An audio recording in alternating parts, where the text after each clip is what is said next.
El artículo 1882 del Código Civil establece: el que sin causa se enriquece en detrimento de otro está obligado a indemnizarlo de su empobrecimiento en la medida que él se ha enriquecido.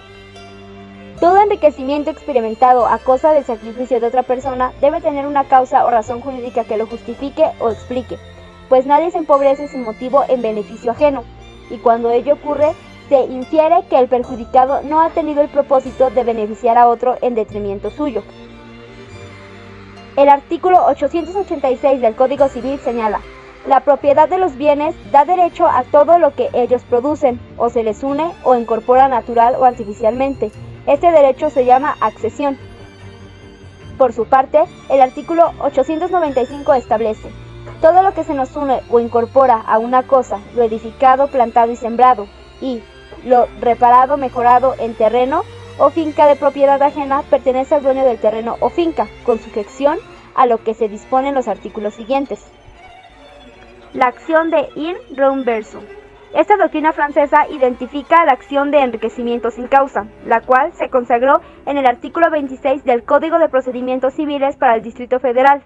De esta manera, el enriquecimiento sin causa de una parte, con detrimento de otra, presta mérito al perjudicado para ejercitar la acción de indemnización en la medida en que aquella se ha enriquecido. Justificación del principio. Toda transmisión de bienes o servicios debe tener fundamento en una disposición general, la ley o particular, un acto jurídico, que le imponga, justifique o explique. Ese fundamento es la causa jurídica.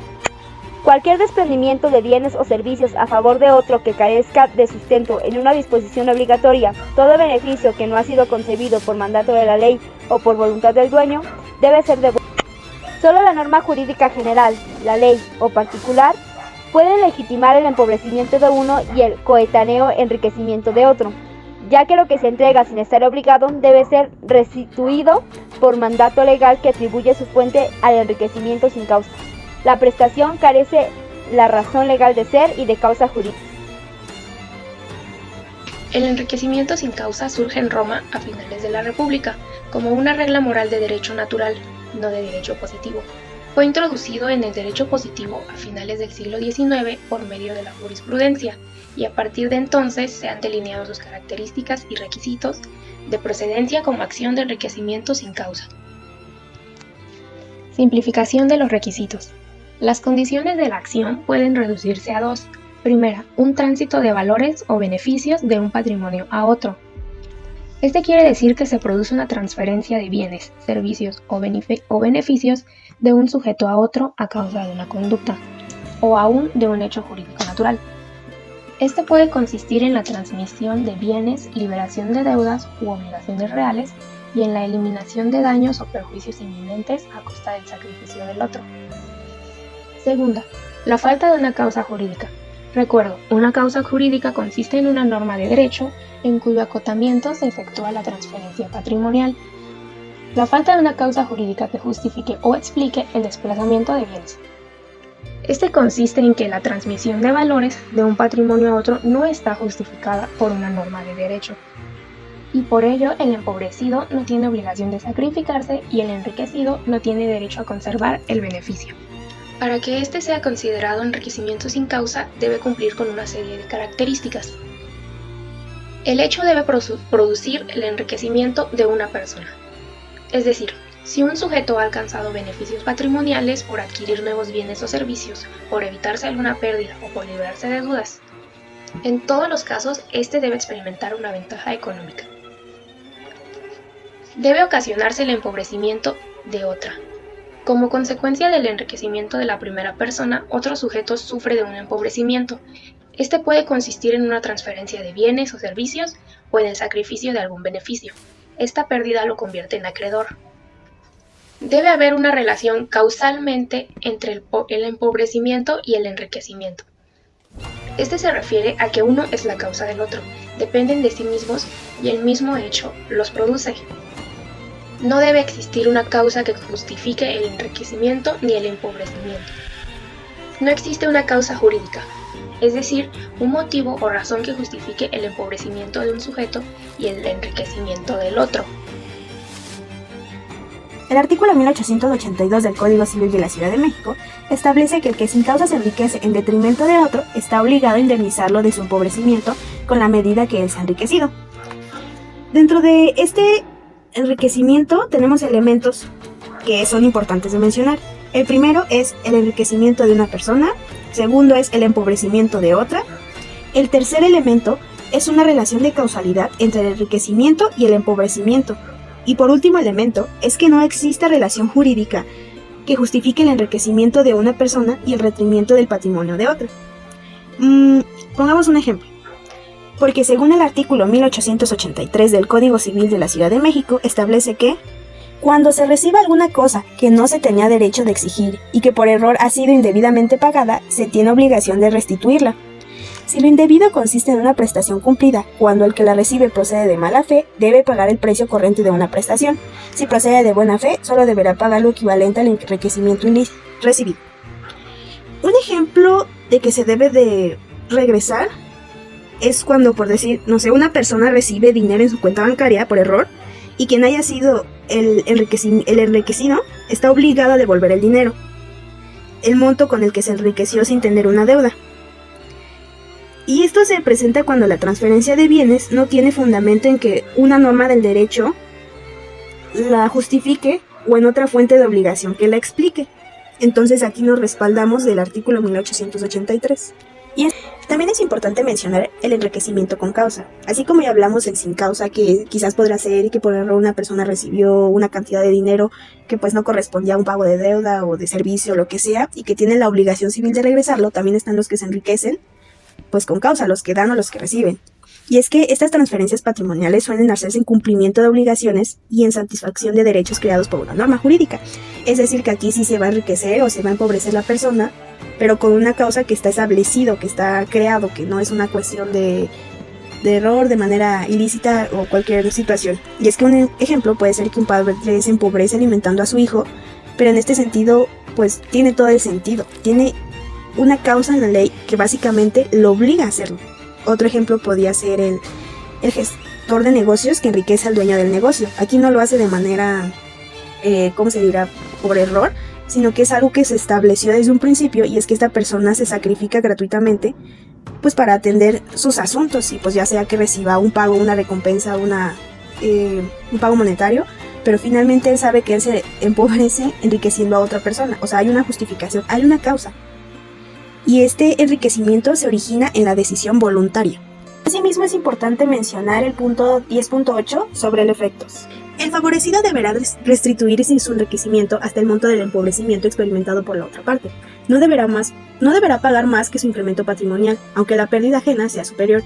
Y es que esto se trata de una acción restitutoria, establecedora del equilibrio económico perturbado por el trance injustificado de bienes, y no de una medida reparadora de todo del daño o la pérdida de sentidos. La acción de reembolso se distingue así por su alcance de la acción de responsabilidad civil, que nace de los hechos ilícitos y que impone, pues por lo general, una indemnización total. Sin embargo, la solución es justa y equitativa, pues el beneficiario que pues prácticamente no participó en el hecho ni lo provocó, pues no tendría por qué perder entregando una cantidad de bienes o un dinero mayor al que recibió. Entonces, el enriquecimiento sin causa supone que el enriquecido ha obrado de buena fe al no propiciar ni disminuir el acrecentamiento de sus bienes. Y en ese sentido vamos a hablar sobre el enriquecimiento de mala fe. Y por último, un punto que es igual de importante es el enriquecimiento de mala fe. Y es en este caso cuando el beneficiado permite conscientemente que alguien se sacrifique sin causa de su beneficio, y es que obra de mala fe. Y eso supone que quien pretende obtener un provecho injusto en detrimento de un tercero, básicamente comete un hecho ilícito, y que pues está obligado a indemnizar todas las pérdidas sufridas por la víctima.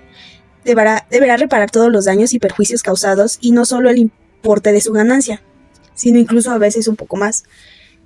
Pero ello obedece a que la fuente de su obligación de destituir no es ya un enriquecimiento sin causa, sino el hecho ilícito, pues una y otras fuentes de obligación tienen incluso ya diversas consecuencias, pues en caso de obrar en mala fe. El enriquecimiento sin causa tiene un efecto restitutorio y el hecho ilícito tiene efectos reparatorios. Y aquí es cuando el enriquecimiento obra de mala fe, recibiendo conscientemente una prestación a la que no tiene derecho, incurre en un hecho ilícito, que será la fuente de obligación a indemnizar. En la reglamentación legal del pago de lo indebido se aprecia con claridad tales efectos. Y es que si la persona que recibe lo indebido actúa de mala fe, debe pagar el valor corriente de lo recibido, mientras que si procede de buena fe, solo deberá de pagar lo equivalente a su propio enriquecimiento. Como subtema 10.10 tenemos el pago de lo indebido, en donde se hace referencia al artículo 1883 del Código Civil, primer párrafo, en donde se prescribe que cuando se recibe alguna cosa que no se tenía derecho de exigir y que por error ha sido indebidamente pagada, se tiene la obligación de restituirla, es decir, de devolverla. Este enriquecimiento sin causa tiene la característica de que se hace mediante un pago erróneo en el que no hay una deuda de por medio. Puede ser una transferencia de dinero de una persona a otra, de bienes, de un cuerpo cierto, incluso de un servicio, que tiene como propósito cumplir una obligación inexistente. Todo pago presupone una deuda. Y si esta no existe, la entrega no tiene razón jurídica de ser y debe ser totalmente restituida. Dicha devolución se conoce como la repetición de lo indebido y esto puede ocurrir por tres hipótesis. La primera, porque no hay una deuda o la deuda ya caducó, ya tuvo una rescisión, ya se anuló o ya se pagó en su totalidad. 2, cuando el deudor le paga a una persona distinta de su acreedor. O 3, cuando el acreedor recibe el dinero de una persona distinta de su deudor. En estos últimos dos casos es cuando yo le pido prestado a alguien y al final le termina pagando una persona distinta a mí. O cuando a mí me piden prestado y terminan pagándome a alguien totalmente diferente a la persona que es mi deudor. En estas tres hipótesis ocurre un enriquecimiento sin causa, en el que el que recibe el pago obtiene un incremento patrimonial con cargo en el que efectúa la entrega, quien experimenta una pérdida de bienes que no tienen una causa jurídica y la entrega no está justificada por la norma de derecho. Dentro de esto, en la tradición histórica del Código Civil mexicano se regula profusamente este enriquecimiento y es todo. Ahora bien, se necesitan los requisitos para poder concretar o entender bien cuál es el pago de lo indebido. Este es nuestro subtema 10.11, en el que mencionamos tres. El primero es que es necesario un pago. El segundo, en donde es obligatorio que sea indebido, es decir, que no había obligación de darlo como tal, de cumplir con este. Y 3, que haya sido efectuado por error. Este último se nota de insuficiencia, ya que a veces no es solo por error, sino también por intimidación. Por ello es difícil concretar este último para poder fundamentar un pago de lo indebido. Sin embargo, en el subtema 10.12 tenemos la asimilación de los requisitos del principio general del mismo enriquecimiento sin causa. Son los mismos requisitos ya mencionados, el pago, lo indebido y el error. Sin embargo, en este último, como dije, hay una insuficiencia que consiste en que este no ha querido hacer deliberadamente la entrega, lo que significa que el pago carece de causa y queda comprendido en el principio general, pues de haberse querido el pago, este tendría una causa jurídica en la determinación voluntaria y además una justificación normativa en la regla creada por esta misma voluntad. Así el que decide donar, prestar o gestionar está obligado por su voluntad y por la ley. Su empobrecimiento tiene una justificación jurídica y también tiene una causa jurídica. No es nada más porque sí o porque se le dio la gana a la persona. Entonces, el requisito de hacer el pago por error es una forma impropia de plantear la ausencia de causa en el pago y así es reconocida dentro de la jurisprudencia francesa. De esta manera se exige la condición del error, ya que resulta necesario demostrar que el pago ha sido hecho sin causa alguna. Y llegando al mismo resultado, se establece que el pago ha sido hecho no por error, sino bajo el imperio de la compulsión, es decir, bajo intimidación, para evitar persecuciones inminentes al acreedor, por más que se demuestre que éste ya no deba nada. Efectos del pago indebido. El pago indebido es aquel que realiza sin que exista una obligación jurídica entre dos personas, donde una entrega una cosa a la otra con el propósito de cumplir una obligación inexistente. Los protagonistas del pago son los solvens, el que paga, y los accipiens, el que reciben el pago. Existen dos obligaciones de restituir al accipiens, dependiendo de su obra, ya sea de buena o de mala fe.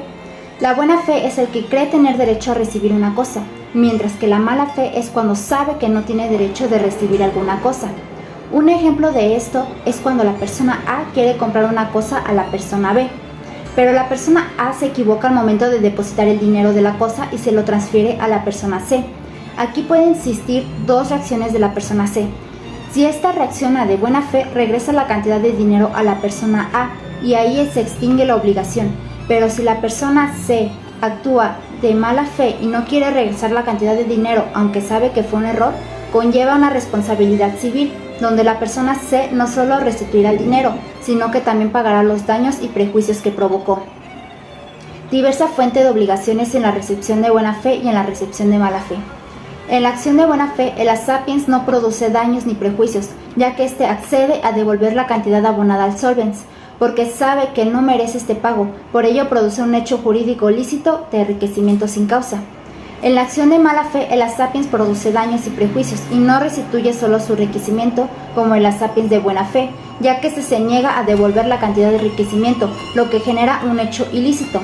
Efectos adicionales de la recepción de buena fe. Como menciona Manuel Bejarano, ahora el beneficio de la sapiens de buena fe, ni éste puede enriquecerse con la cosa ajena que recibió en pago indebido, ni el solvens deberá enriquecerse con las mejoras que sobre la cosa entregada hizo la sapiens, deberá pagar su valor. Como menciona el artículo 1889 del Código Civil de la Ciudad de México, el que de buena fe hubiera aceptado un pago indebido tiene derecho a que se le abonen los gastos necesarios y a retirar las mejoras útiles.